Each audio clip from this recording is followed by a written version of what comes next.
Demek dostlar, biz hardayıq? Hal-hazırda Mingəçevirdəyik. Gördüğünüz kimi Mingəçevir Kür qırağıdır. Çok güzel, süper manzaralı bir yerdir. Veo en tus ojos mi vida pasar y se extraña si lo siento. İstirahat etmək istəyən həqiqətən də gəlsin. Mingəçevir bax bu cürlə yerlərin gəlsin. Pero ya sé que no voy a olvidar tu perfume de febrero.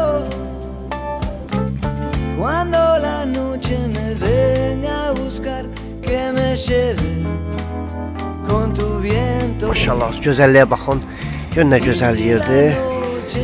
Yəni insanlar gəlirlər burada istirahət edirlər.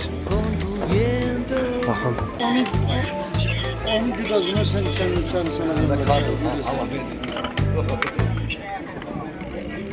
O Vengo a tu lado y mi vida pasa. çeşməyə bax, liman restoranında xüsusi olaraq bax, xidmət bax Y belədir. si mañana nos toca no estar, Bax, burada üzrlə xidmət göstərilir. Deməli, şəkə halvası, pero ya sé que no voy a olvidar tu perfume de febrero. Cuando la noche me venga a buscar, que me lleve con tu viento. Y si la noche me viene a buscar, que me lleve con tu viento. Topladı.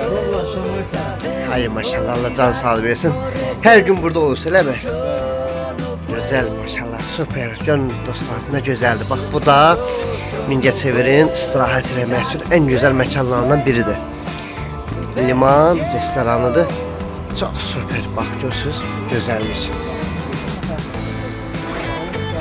Sen o mamırın suda paplı. Necədir vəziyyət? Balıq çıxır heç olmasa. Belə də sınıfdan olanda balacadır. Burada iri balık olur. Ne gelirsin? İri balıq olmur, elə mi? Yok yok. Burada Bu iri balık su ümumiyyətlə burada axar var, yoxsa akar.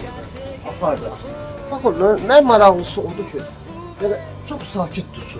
Su kres kabağı bağlıdır. Kresi asıp bırakanda su elektrik istasyasına. Yukarıdan su elektrik istasyasından suyun kabağı bağlıdır. Suyun kabağı açık olanda orada hövzə dolanda su hövzəsi dolanır. Onda açıqda bırakırlar suyu. Günde 2 dəfə su asıp bırakırlar. Onda akar olur.